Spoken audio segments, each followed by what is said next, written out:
Hello guys, welcome to the traders arena. So let's see कुछ positional stock investment के लिए कुछ plan किए।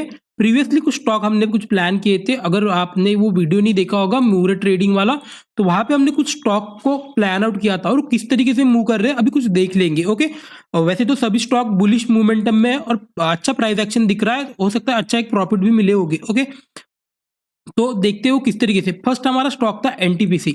एनटीपीसी को और हमने मंथली में प्लान किए थे इन्वेस्टमेंट के हिसाब से। ओके, इसको अगर देखोगे हमने यहाँ पे इसको प्लान किया था, यहाँ पे हमारा कहीं तो एसएल था, इसमें अराउंड 1:5 का प्रॉफिट मिल चुका है। ओके, तो हो सकता है यहाँ पे आप बुक करो ना करो आपकी इशू। अपने अगर इन्वेस्टमेंट के हिसाब से लिया है तो हो सकता है एक स्टॉक भी आपको 1:10 दे देगा, जो कि आपका पूरा प्रॉफिट को रिकवर कर देगा। ओके, तो आप इसको होल्ड कर सकते हो अभी भी, जब तक नेगेटिव प्राइस एक्शन नहीं बनता है कुछ पैटर्न वगैरह, तब तक आप इसको होल्ड कर सकते हो सकता है और ऊपर जाए। ओके, नेक्स्ट स्टॉक था हमारा अल्ट्राटेक सीमेंट। यहाँ पे भी हमने इसको प्लान आउट किया था मार्केट में। यहाँ पे हमने इसको प्लान आउट किया था कि हम बाइंग के लिए प्लान कर सकते हैं इसके ऊपर।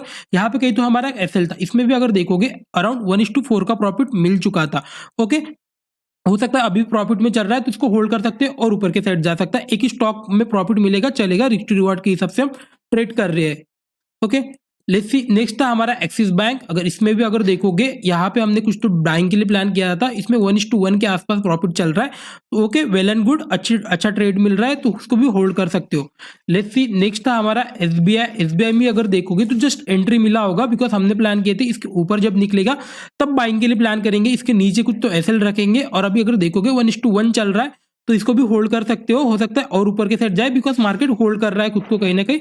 और रेंज बाउंड है, अगर देखोगे ऊपर के साइड में रेंज बाउंड है, लेकिन कहीं ना कहीं मार्केट वीकली टाइम फ्रेम पे मूव कर रहा है बाइंग के साइड। इसमें भी अगर देखोगे यहाँ पे इसमें भी सन फार्मा में भी बाइंग के लिए प्लान किया था, इसमें भी अराउंड 1:2 के आसपास चल रहा है। मैंने एक पॉइंट आपको डिस्कस कराया था उस टाइम जब हम ट्रेड के लिए प्लान कर रहे थे कि हाँ, क्वांटिटी अगर रखोगे तो सब क्वांटिटी में एसएल के लिए एक फिक्स क्वांटिटी प्लान करना, बिकॉज जिससे आपको अगर एक स्टॉक में प्रॉफिट मिल जाएगा 1:5 भी, तो हो सकता है आपके टोटल लॉसेस रिकवर हो जाएंगे, तो फिर बाकी का जो रहेगा वो प्रॉफिट रहेगा। अभी अगर देखोगे तो यहाँ पे अगर देखोगे एनटीपीसी और अल्ट्राटेक सीमेंट में अराउंड 1:4 और 1:5 के आसपास मिल चुका है। ओके, तो आपका ये रिस्क जो था अभी वो टोटल रिकवर हो चुका है, अगर आप एक स्टॉक को भी मतलब क्लोज कर देते हो तो।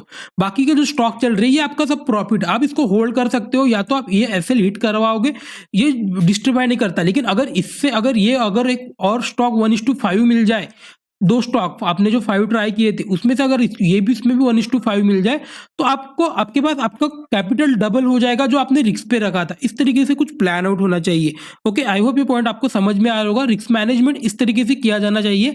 हमेशा आपको आपकी क्वांटिटी को जस्टिफाई करना चाहिए कि कितना क्वांटिटी मुझे यूज करना है और कितने स्टॉक में ट्रेड प्लान कर रहा हूँ। अगर मेरा रिस्क टू रिवॉर्ड क्या रहेगा, क्या मैं मतलब एसएल रखना मेरे लिए कंपलसरी है या नहीं, बिकॉज अगर एक स्टॉक भी नीचे आता था तो आपका एसएल पे निकल जाता था, लेकिन अब प्रॉफिट मिल रहा है तो सभी में अगर प्रॉफिट मिल सकता है, वो प्रोबेबिलिटी है कि हाँ सभी में प्रॉफिट भी मिल जाए। हो सकता है 4 इसमें भी 1:5 मिल जाए, तो आपका कैपिटल ट्रिपल हो जाएगा जितना आपने रिस्क पे रखा था। ओके, इस हिसाब से कुछ ट्रेडिंग प्लान होना चाहिए।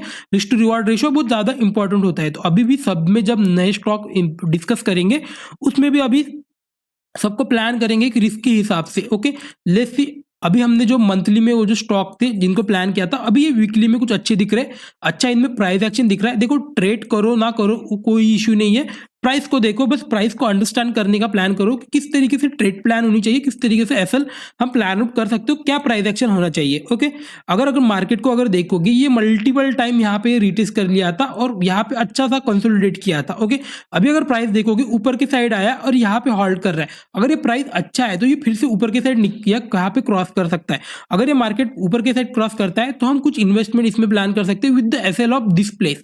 ओके, इस एरिया में कहीं तो एसएल प्लान करेंगे, इससे ज्यादा और एसएल देने की जरूरत नहीं है। अगर मार्केट ऊपर की साइड निकलता है तो हो सकता है ये सब टारगेट हमको देखने को मिल सकते हैं। आप पोजिशनल की तरह भी ले सकते हो इसको, या तो इन्वेस्टमेंट की तरह भी देख सकते हो, लेकिन हम risk to reward ratio follow करेंगे। ओके, बिकॉज फंडामेंटली तो ऑब्वियसली स्टॉक अच्छे है, बिकॉज निफ्टी 100 के स्टॉक है, लेकिन हम प्राइस एक्शन के हिसाब से ट्रेड करेंगे। आपको बस प्राइस समझाने का ट्राई कर रहा हूँ। ओके, प्राइस को अगर देखोगे, प्राइस यहाँ पे होल्ड किया, अभी अच्छे से होल्ड कर रहा है। अगर फिर से ब्रेकआउट देता है, हो सकता है एक बाइंग मोमेंटम इसमें देखने को मिल सकता है। तो हो सकता है अगर इसके ऊपर जाए तो हम इसको होल्ड करेंगे, मार्केट हो सकता है ऊपर की साइड जाए। आई होप ये पॉइंट आपको समझ में आ रहे होंगे। देखो, वीकली कैंडल और मंथली कैंडल में जो प्रोबेबिलिटी होती है प्रॉफिट्स होने की वो ज्यादा होती है एज कम्पेयर टू उनके कैंडल्स का फेल होना, मतलब थोड़ा अनकंफर्ट थोड़ा कम हो जाता है as compare to others. Okay, छोटे टाइम फ्रेम में जितना आपका अलग टाइम फ्रेम रहेगा उस हिसाब से उसकी प्रोबेबिलिटी कम होती है। तो आप अगर इन्वेस्टमेंट में एक या दो स्टॉक को भी कैच कर लेते हो, या तो आप पोजिशनल में भी एक या दो स्टॉक को कैच कर लेते हो, फिर उनमें अच्छा प्रॉफिट मिल जाता है तो फिर वो बहुत अच्छा हो जाता है। अभी इसको देखेंगे किस तरीके से इसको प्लान कर सकते हैं अडानी पोर्ट को। यहाँ पे अगर देखोगे इस तरीके का कुछ ट्रेंड लाइन बन रहा था, ये मल्टीपल टाइम रिटेस्ट कर चुका था, अभी इसने ब्रेकआउट दे दिया है और मार्केट कहीं ना कहीं निकल चुका है हमारे हाथों से, बाइंग के साइड में थोड़ा सा ऊपर के साइड चला गया है। तो हमारे को अगर यहाँ पे हमारी एंट्री होती तो हो सकता था अच्छी एक एंट्री मिली होती। ओके, मार्केट अगर ऊपर के साइड जा रहा है वेल एंड गुड। हमारा एसएल कहाँ रहेगा, प्रीवियस लो कहीं ना कहीं इस एरिया के आसपास है। ओके, यहाँ पे अगर फिर से यहाँ पे कहीं तो एंट्री मिलती है तो फिर बाइंग के लिए प्लान कर सकते हो। इस एरिया के आसपास हमारा एसएल रहेगा। अगर मार्केट ऊपर के साइड जाता है तो ये मल्टीपल टाइम रिसेस किया है, तो हो सकता है यहाँ से लेके यहाँ तक हमारा एक टारगेट प्लान हो सकता है अराउंड 1:3 के आसपास। इसमें भी टारगेट प्लान हो सकता है। देखो 1:4 के नीचे एक भी टारगेट को निकालना मत, 1:4 एटलीस्ट लेना, या तो उससे ज्यादा, लेकिन उससे कम नहीं होना चाहिए। इस तरीके से कुछ माइंडसेट आपका होना चाहिए कि हाँ मुझे कम नहीं लेना है, मैं एसएल दे दूंगा, मुझे फ्रिक्वेंटली एसएल हिट होगा, मेरा चलेगा, मैं लेकिन प्रॉफिट पूरा लेके जाऊंगा, बिकॉज अगर मेरे को दो इसमें भी प्रॉफिट हो जाता है तो मेरा रिस्क पूरा रिकवर हो जाएगा। तो इस तरीके से कुछ प्लान आउट होना चाहिए। ओके, नेक्स्ट स्टॉक है हमारा टीसीएस। टीसीएस को अगर देखोगे ये अच्छे लेवल पे ट्रेड कर रहा है, इसमें एक फ्रेश एंट्री अभी भी मिल सकती है, लेकिन अच्छा प्राइस आएगा तभी कुछ ट्रेड के लिए प्लान कर सकते हैं।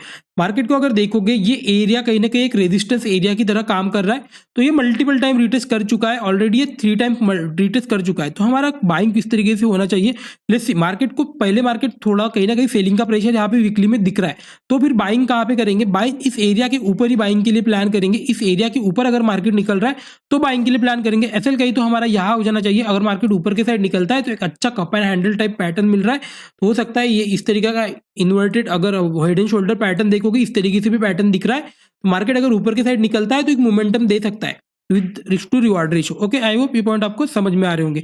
लेट्स सी, नेक्स्ट स्टॉक है हमारा हिंदुस्तान यूनिलीवर।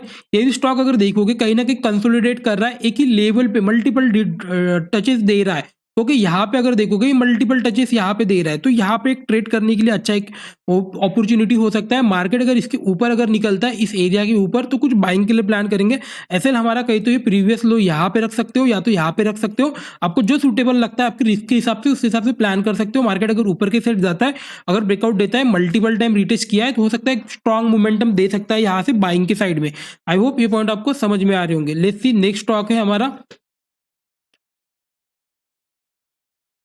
नेक्स्ट स्टॉक है हमारा डाबर। ये थोड़ा अच्छा दिख रहा है। यहाँ पे भी अगर प्राइस एक्शन देखोगे किस तरीके से प्राइस बना रहा है, मार्केट कहीं ना कहीं ऊपर की साइड जा रहा है, कहीं ना कहीं मतलब हायर हाइज फॉर्म कर रहा है, और ऊपर की साइड से अगर देखोगे तो इस तरीके का भी कुछ पैटर्न बन रहा है। तो हो सकता है मार्केट ये थोड़ा अच्छा पैटर्न दिख रहा है, तो हो सकता है एक पुल बैक का आने का वेट करो, फिर अगर ब्रेकआउट देता है तब बाइंग के लिए प्लान करेंगे। पुल बैक के नीचे एक एसएल होना चाहिए। अगर मार्केट ऊपर के साइड निकलता है तो ये पहला हमारा टारगेट ये होना चाहिए, और मार्केट फिर यहाँ होल्ड करके फिर से ऊपर के साइड निकल रहा है तो बाइंग के लिए कुछ प्लान करेंगे, और उससे बिकॉज प्राइस बहुत अच्छा दिख रहा है तो यहाँ पे अगर ट्रेड कर सकते हैं। आई होप ये पॉइंट आपको सभी समझ में आए होंगे। तो इस तरीके से ट्रेड प्लान करना, क्वांटिटी कम करना। अगर ट्रेड प्लान भी नहीं कर रहे हो कोई इशू नहीं है। देखो सीखने के लिए बस प्राइस एक्शन के लिए हमने ट्रेड प्लान किया है, बस इससे सीखो कि मार्केट किस तरीके से हमको ट्रेड करना चाहिए, किस तरीके से क्या प्रॉफिटेबल हो सकता है, क्या प्रॉफिटेबल नहीं हो सकता है। ट्रेड करना जरूरी नहीं है, अंडरस्टैंडिंग करना जरूरी है बहुत ज्यादा कि मार्केट में किस तरीके से ट्रेड प्लान होना चाहिए। ओके, सो वीडियो अच्छा लगा तो like and subscribe friend, thank you so much.